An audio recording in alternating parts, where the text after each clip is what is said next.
Yo guys, welcome back to another Asphalt A video, and today I'm gonna be testing the Aston Martin Valkyrie, the new free festival car, on multiplayer fully upgraded.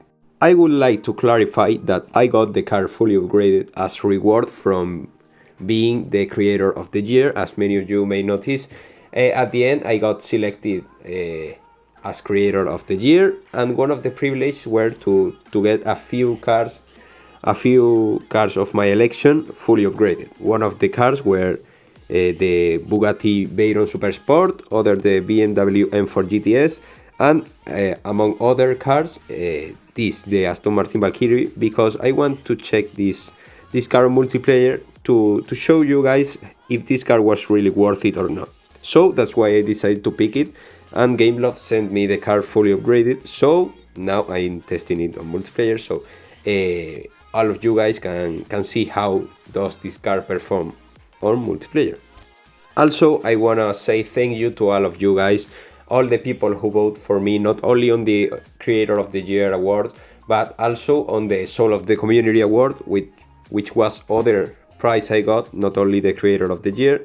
And well, I have to say that thank you so much for all the insane support you gave to the channel. Thank you so much for voting for me, and well, stay tuned to the channel because not only the last live stream of the year is coming, but also a huge giveaway I'm planning to do before this year ends, in order to, well, express my thankfulness for all the crazy support you show towards my channel, but also to me with the Creator of the Year awards.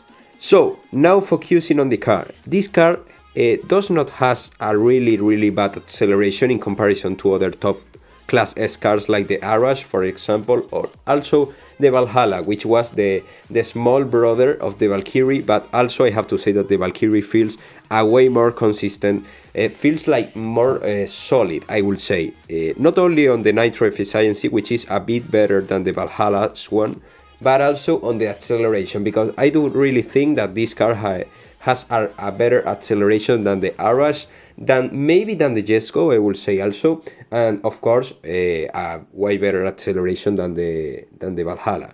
I feel a bit sad because the Valhalla was a bit of a fail, considering where the car is right now, which is not a really useful car, has a huge handling but not pretty much nothing else, while the Valkyrie has an insane handling but also not the worst nitro efficiency. Of course the nitro efficiency can be a way better, but it's still not as bad as the Valhalla, for example.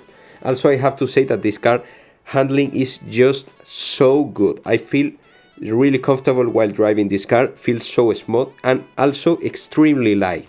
This car feels really light taking corners. The drift radius is not insane, but is also very good, depending on the corners, of course. On Terra 9 and that kind of tracks can take the corners with barely no issue, I would say. So well, at the end the drift radius is not bad, I would say. Also, of course, feels really light, and the micro drift this car can do is extremely powerful. It kinda reminds me a bit of the McLaren X2, but something like that.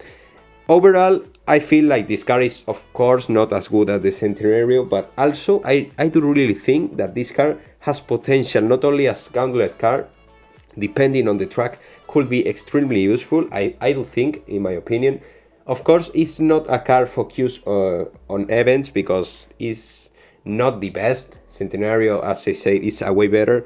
But I do think that on Gauntlet, this car could do pretty well, I have to say. But now, focusing on multiplayer performance, if you want really tough competition, then use this car, because I promise you that this car, if you have cold hands, cold nerves, and you find a way to tame it, this car is really pretty much decent on multiplayer, as you will say on many of the races. I began on the 12th position or so, and then I managed to catch up if you find a way to escape from knockdowns, to catch up rivals depending on the part of the track. If you find a way to slowly catch up, this car can do pretty well on multiplayer.